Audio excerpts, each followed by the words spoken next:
Madalas na sumakit ang ulo ng mga residente sa isang subdivision sa Rodriguez, Rizal Province. Paano ba naman? Lagi na lamang silang walang supply ng kuryente. Ngunit bakit nangyari ito? At sino dapat managot? Yan po ang ating pong inimbestigahan. Ilang residente ng Metro Manila Hills sa Rodriguez, Rizal ang humihingi na ng responde sa programa. Dahil ang kanilang subdivision, partikular na sa Residencias de Francesca, napakahina umano ang supply ng kuryente. Sa pinadalang mensahe sa ating programa, nakasubmeter lamang sila sa kuryente ng subdivision kaya sobrang hina ng supply ng kanilang kuryente. Napakabagal rin umano ng pamunuan ng Metro Manila Hills na sikasuhin ang pagkakaroon nila ng sariling linya ng kuryente at makapagpatayo ng mga poste ang Meralco sa kanilang lugar. Ang ilang residente, 3 taon nang naninirahan sa subdivision, ay wala pa rin sariling linya ng kuryente. At para beripikahin ang reklamo, agad tayong nagtungo sa Metro Manila Hills upang mag-imbestiga. Nakausap namin si Earl, hindi niya tunay na pangalan. Nakiusap sila na itago ang kanilang pagkakinanlan upang hindi mapag-initan ng developer ng kanilang subdivision. Ayon sa kanya, matagal ng sakit na kanilang ulo ang pumapalyang supply ng kuryente. Nung lumipat kami around 2023, 120 volts or pababa yung yung experience namin noon. So nung tumira kami dito, yung ref, yung EVR, nag-under voltage talaga. Tapos madalas yung ilaw kumukurap-kurap, especially pag kami mga nag-welding, power tools, lahat. Dumating yung time na as in bumagsak talaga yung kuryente, yung ilaw sobrang dim, yung ref, ang pangit na ng tunog. So, kailangan pa namin patayin yung ref kasi nga ayaw namin masira yung gamit. So, sabi ko, medyo hindi na tama yun. Napag-coordinate ko sa admin. Sabi ko, baka pwede kami mag-apply for Meralco. Sabi ko kasi mahina talaga. So, sabi niya sa amin, sa ngayon daw, submeter talaga muna kayo. Kasi nga, under construction pa. So, tinanong namin yun, sabi ko, bakit submeter? Bakit hindi Meralco kaagad?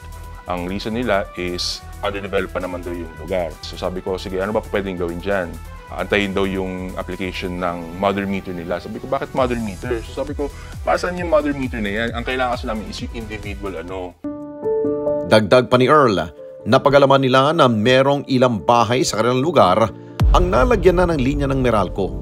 May isang residente doon na ganun din yung reklamo, pero binibigyan siya ng application for Meralco. Nung narinig ko yun, sabi ko, oh sir, bakit po siya na-applyan nyo ng Meralco? Hindi niya din disclose kung bakit siya in-applyan. So, tinanong ko yung resident. Ang sabi niya kasi, may mga ilan na daw dito sa lugar na yun, parang before 2019, naka-Meralco na daw talaga. Kaso, yung metro nila, hindi sa bahay mismo. Naka-ano siya sa kabilang subdivision, naka-tap. Bumalik ulit ako sa admin office. Sir, bakit yung isang nakausap ko dito na residente, napagbigyan niya na naka-Meralco na sila. So sabi niya, sabi nung taga-admin, sir, hindi na po pwede kasi daw pinagbawal daw Meralco. Siyempre ako, naiinit din ako. Tumawag ako ng Meralco. Sabi ko, Meralco, mag-apply sana ako for kuryente. Ano yung application? So yung requirements, pinasa ko, sinubmit ko yun. Tinanggap naman nila. Dumating na ako sa point na yung bibigyan na dapat ng card, dininay kasi nga daw walang poste, ganyan. Bakit po yung iba dito sa residente namin dito, naka-Meralco na? So nagtaka si Meralco, ha? Wala pa pong poste yan. So saan po yung ganyan? Sabi ko, ito po yung mga, yung mga bahay na may Meralco na. Chinek ng Meralco yung nila, sabi niya, sir, yung sinireport niyo po, yung sinabi niyo po sa amin, illegal tappers po yan. Sabi nila, sir, kulitin niyo lang po yung developer niyo po. Kasi po, sa amin po, nag-aantay lang po kami na tayuan po yan. Kasi nag-inspect na rin daw sila before dito. Ready for, naman talaga yung lugar ng Meralco. Parang huhukayin na lang, everything. Pero nag-aantay lang sila ng order tsaka ng pero wala pa. Ay naman kay Lulu, ilang mga appliances na rin ang nasira dahil sa hindi maayos-ayos na daloy ng kuryente. Actually, yung EVR kasi mahal talaga eh. Nasa 4,000. Since naka-EVR kami sa ref, yun yung unang nasisira. So, kailangan pang palitan. Yung ref din. Kasi pinagawa din namin siya kasi bila-bila na lang parang humina yung yung lamig niya. Pina-maintenance na rin namin yun. Yan lang kasi yung makakasalba sa ref namin eh. At dahil work from home, nahihirapan din sila sa kanilang trabaho. Hindi kami makapagtrabaho ng maayos kasi yung mga computer namin sa taas kasi walang EVR yun eh. Naka-direct kami sa socket. So, Yung mga monitor namin kumukurap-kurap habang nagtatrabaho kami. Medyo kinakabahan din kami everyday kasi work from home kami. Yung internet baka biglang mawala. So, mahirap po talaga, hindi lang po sa amin, pero sa lahat po ng mga work from homes dito sa community namin. Ganun yung struggle nila araw-araw.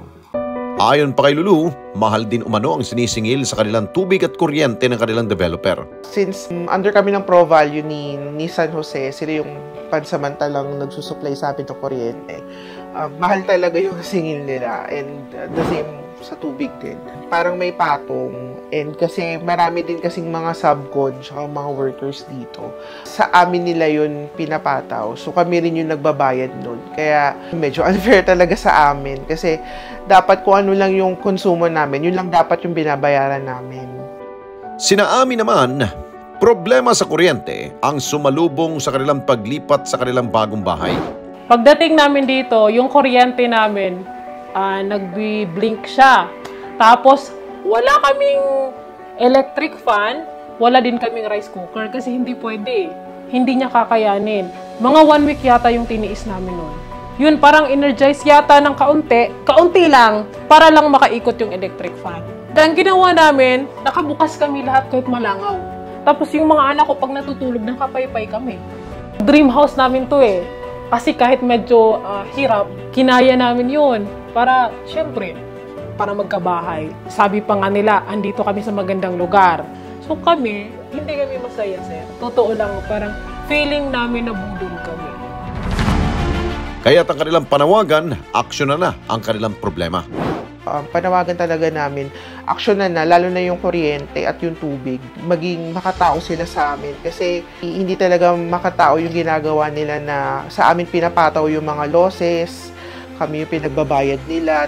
Ang panawagan namin sa kanila, yung Meralco na pinapromise nila sa amin, sana hindi putol-putol yun. Kasi gumawa na sila eh.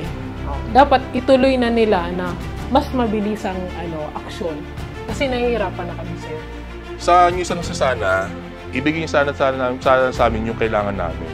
Yung Meralco, yung tubig. Kasi hindi makatao, sa totoo lang. Hindi makatarungan yung singin nyo sa amin. Especially pag kami mga losses, sa amin yung pinapataw. Hindi kami bumili dito ng bahay ninyo na, oo, mura. Pero hindi siya, hindi siya.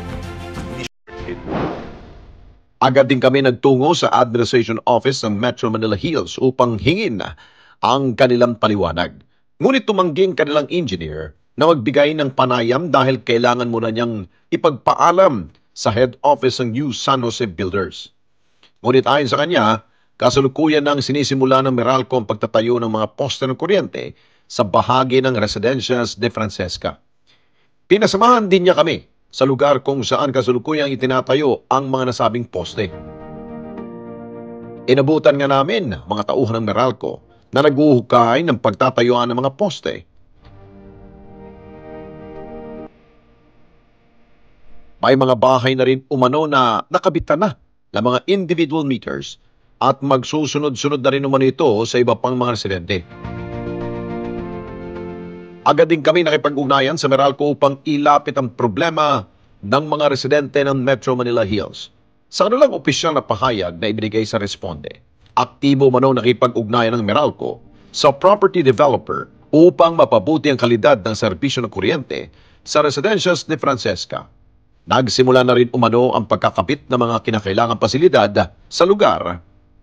Nakumpleto na rin umano ng Meralco ang 2 sa 10 project covered applications na ipinasa ng property developer.